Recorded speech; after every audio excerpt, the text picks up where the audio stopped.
Bonjour tout le monde, moi c'est Bibiche, bienvenue sur ma chaîne. Donc pour ceux-là qui ne me connaissent pas encore, c'est Bibiche. J'ai 3 chaînes YouTube, donc celle-ci c'est ma 3e chaîne YouTube. Je parle un petit peu de tout. La première chaîne c'est plus sur l'immigration et les études aux États-Unis. La 2e chaîne également c'est sur l'immigration mais plus basée sur des lives. Donc je vous invite à vous abonner à ces 2 chaînes-là si vous n'êtes pas encore pour ne rater aucune de mes actualités.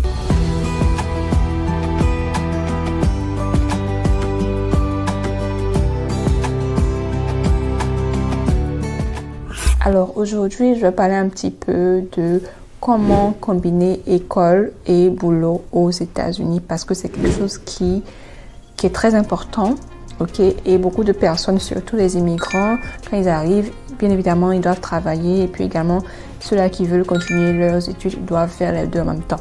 Donc, je vais vous donner un petit peu quelques astuces pour comment jongler les deux en même temps. Donc, let's go avec les astuces. Tout dépend du niveau d'études que tu as. Également, tout dépendra de quelles études tu souhaites faire. Donc, on va commencer d'abord avec les différentes études qui sont disponibles. Donc, si c'est par exemple, tu viens pour faire l'infirmerie, ça c'est quelque chose qui prend assez de temps. Donc, tu auras besoin de bien pouvoir bosser. Donc, je te conseille d'abord de prendre un boulot qui n'est pas trop compliqué ou qui ne demande pas beaucoup d'efforts physiques et tout ça. Comme ça, tu peux faire le boulot le matin, disons de 9h à 17h, et puis tu prends tes cours d'infirmerie dans l'après-midi ou dans la soirée. Comme ça, dès que tu finis tes cours, tu fais tes devoirs et tu rentres à la maison. Donc, le plus important, c'est d'identifier le boulot que tu souhaites faire. Ok, également les types ou les catégories d'études. Quel genre d'études tu souhaites faire? Il faut également identifier. Donc, une fois que tu as identifié ces deux-là, maintenant, tu peux savoir comment t'arranger. Et maintenant, ensuite, ce qui est très important, c'est d'avoir un planner. Donc, une sorte de calendrier ou un journal où tu vas prendre le temps de vraiment planifier tes journées. Donc ça c'est très important. En tout cas moi ça aide, en tout cas, ou je peux dire ça m'a aidé quand je travaillais et puis je faisais les cours et tout ça. Ça m'a beaucoup aidé. Donc avoir un planner, comme ça tu écris tous les jours ce que tu dois faire. Like, tu as ton to-do list, donc genre liste des choses à faire. Par exemple pour lundi, tu fais ça. Également pour mardi, tu fais ça. Donc chaque jour tu fais ton programme.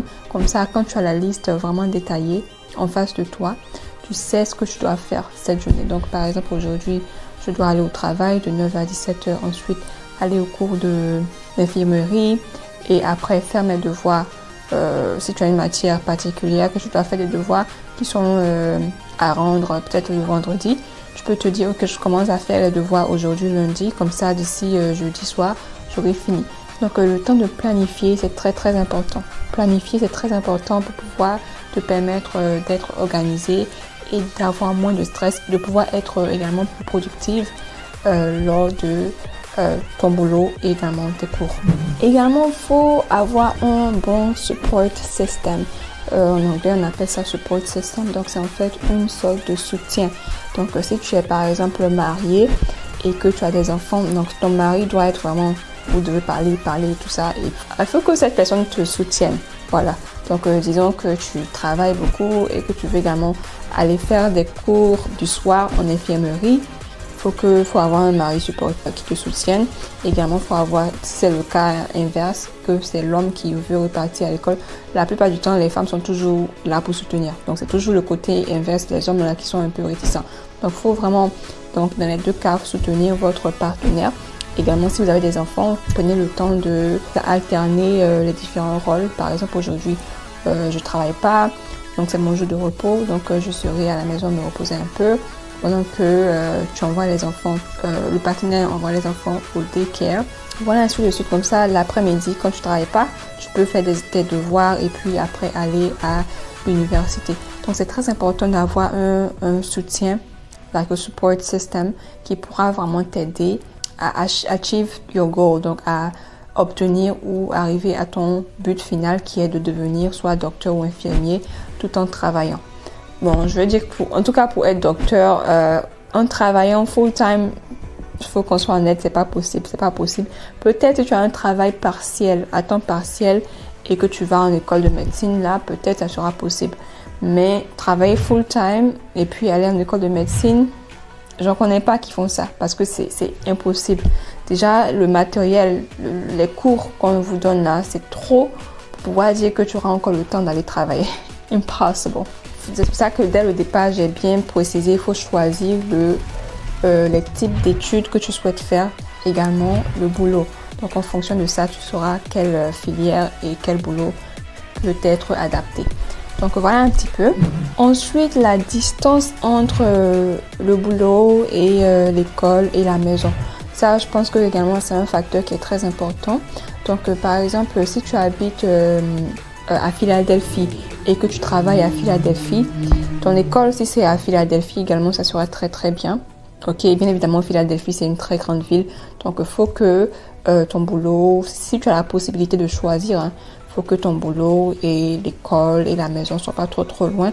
Comme ça évite en fait la fatigue. Donc imagine si tu dois conduire 1 heure pour aller au travail le matin, et après tu dois conduire encore 1 heure pour aller à l'école, après revenir encore 1 heure à la maison. Imagine s'il y a encore les embouteillages et tout ça, ça peut te prendre plus d'1 heure, 2 heures de temps.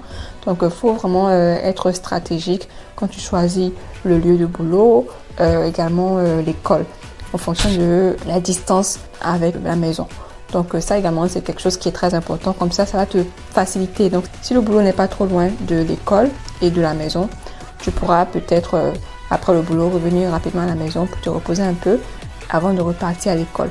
Donc mais si c'est quelque part qui est très loin, c'est 1 heure et plus de distance, après le boulot, tu seras obligé d'aller à l'école directement. Et après l'école, maintenant revenir à la maison, et il y a la fatigue qui va s'accumuler et tout ça. Donc c'est pour ça que c'est très important de regarder ces différents facteurs-là avant de vous lancer. Donc voilà un petit peu quelques astuces que je tenais à partager avec vous. Donc je vais essayer de récapituler de tout ce que j'ai parlé, tout ce dont j'ai parlé dans la vidéo. Donc déjà, il faut essayer de trouver quel genre de boulot vous voulez faire, également quelles études vous souhaitez faire et voir si ces deux leçons peuvent, coordonner les deux en fait. Donc ça c'est le premier point. Ensuite, il faut également avoir un bon soutien, un support system qui pourra t'aider dans tes tâches et tout ça pendant que tu es à l'école, l'autre partenaire pour apprendre soin des enfants et tout ça, et ainsi de suite. Et finalement, il faut regarder la distance. Donc la distance entre l'école et la maison et le boulot, tout ça c'est également important.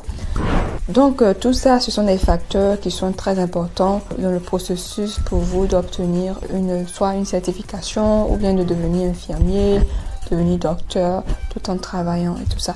Donc voilà quelques astuces que je tenais à partager avec vous. Donc j'espère que ceci vous aura vraiment été utile. Si c'est le cas, n'hésitez pas à liker, commenter si vous avez des questions, partagez la vidéo et on se dit à la prochaine. Bye!